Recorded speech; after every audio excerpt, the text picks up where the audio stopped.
Because of the absolute scale of the epidemic and the burden that we're facing, we have come to the realization that our models for replication and scale up on a human scale are absolutely impossible, and we can't do it. Well, one of the things we say at PopTech is that if you have a choice between a great entrepreneur with a mediocre business plan or a mediocre plan with a really great entrepreneur, always take the great person. It's not going to happen because we're at that moment where we need something that's going to take it a step beyond what we're able to do as human beings, because we cannot reach out. Zinni can't train enough. She can't be in enough schools, communities with enough traditional leaders to make this happen. And fortunately, with Krista and Zinni, we didn't actually have to make that choice at all, because these are two true warriors of change. They are on the very front lines of the HIV crisis, working in one of the most resource-constrained settings in the world, but their level of innovation should be the envy of every corporation on earth.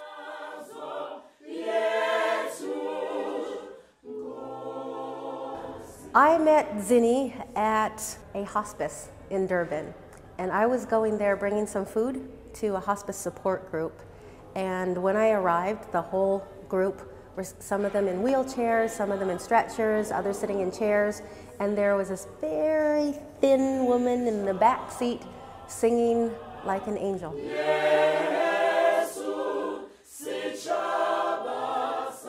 It is worldwide known that South Africa is ground zero for the AIDS epidemic. The hospital where I teach functions from, which is a public hospital, it can be grim as it can get. In KwaZulu-Natal, the infection rate is over 30%. This means when you're walking down the street, when you're driving down the road in KwaZulu-Natal, every third person is HIV positive. That's negative, negative, positive, negative, negative, positive. We have 1,500 nurses trained that join the workforce here in the public health sector every year. 1,500. 2,000 nurses die from AIDS every year. HIV testing is available every place in the country, in every province, in every district, in every clinic, in every hospital, for free.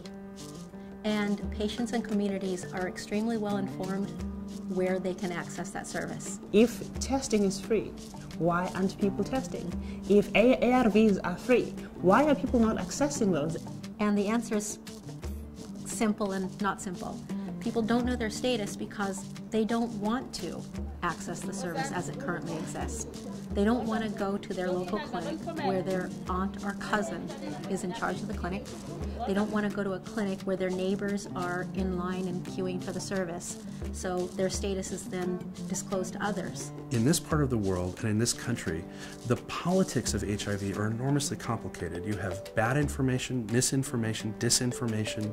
There are alternative healthcare systems that aren't perfectly aligned with each other all the time.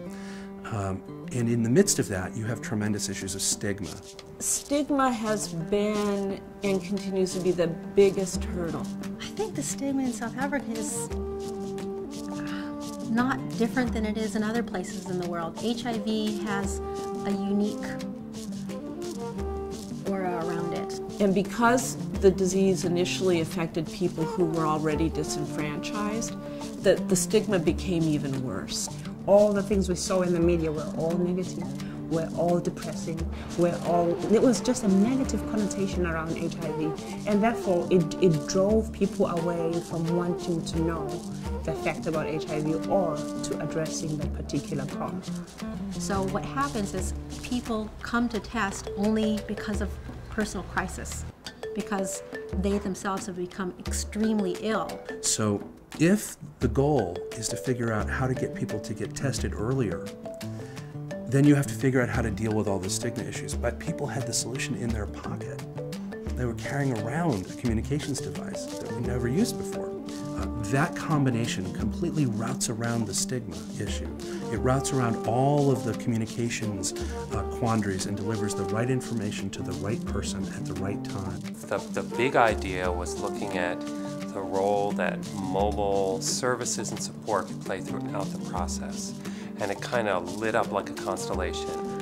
We met two potential partners in Johannesburg, and that meeting was one of those visceral aha moments, like, aha. Well, imagine if you've got every single person in Africa, even the poorest people, with a mobile phone in their hand, and you can communicate with them at a drop of a hat, at a push of a button. You can send a message out, and imagine that they can respond to that message, and you can capture the cell phone number of that person who comes back to you, and imagine you can track each and every single interaction you have with that person. Then what type of service can't you run? In this part of the world, it turns out that about 90% of the cell phone contracts are prepaid contracts. That is, people pay before they make a call, not after.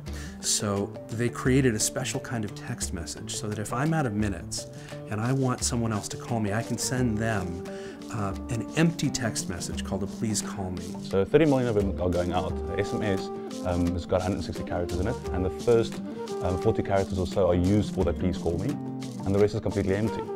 So we've got all this empty space, and we thought, well, there's 30 million of those going around with no content in them. We can go and insert a message in there, and that's the please call me social impact message. A local language HIV and TB related message with one button access to the National HIV call centers. And then with Prekel and iTeach in hand, we then went to MTN and were able to negotiate for 5% of all the traffic in the country, which makes this the largest use of mobile phones for the delivery of healthcare information ever undertaken. No size bama syringes. Ama syringes eza ngama size angafani. In terms of the South African crisis, you can't scale nurses, you can't scale doctors, but in terms of using mobile devices, interventions go to people. You know, it was clear to me that we were onto something very interesting. Didn't know yet all the ways we were going to implement it, you know, what it would take to implement it, you know, the money, the other resources, but, you know, there was clearly a sense of promise, and there was clearly, you know, we can accomplish something here in that sense. That's why you will find that some patients will actually sleep on the bench or waiting, just a bed, sleeping on the bed. So the more critical patients will be actually put in here. Those that need drips put up will be here. To me, the more interesting and new frontier your partners are, the more intriguing and cutting edge your project will be. I didn't think it needed design people. I didn't think it needed technology. I never thought, certainly never crossed my mind to think about a business model to save people's lives. You have to know, are you going to be able to communicate together? Are you going to be able to share ideas and feed off each other's thinking? Are you going to understand each other's viewpoint, you know? And those are things you figure out early on, you know? And meeting Krista and Zinni was a real revelation in their desire to engage in that kind of dialogue. People gave us guidance and pointers and connections and helped us find exactly the right people. And they came from every level. I mean, the #1 hip-hop label in South Africa, Ghetto Rough, is run by these visionary people, and the musicians themselves had incredibly important things to say. What we're gonna do, we musicians, so we felt we can spread the message through our music, but we needed to see what is going on before we preach it to other people. I mean, in terms of the reality of HIV. Now, there was this boy that was laying there, and he was very young, and I couldn't take it. I really couldn't.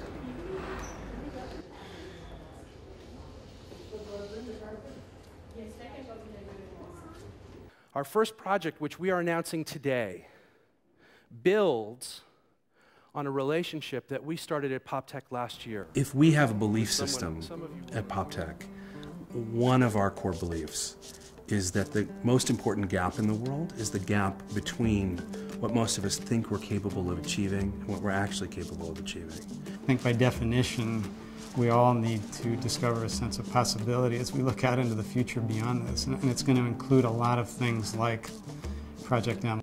Amplifying the impact of good ideas with technology and fostering a really deep collaboration between very different kinds of people is what can take a great idea and turn it into an even better reality.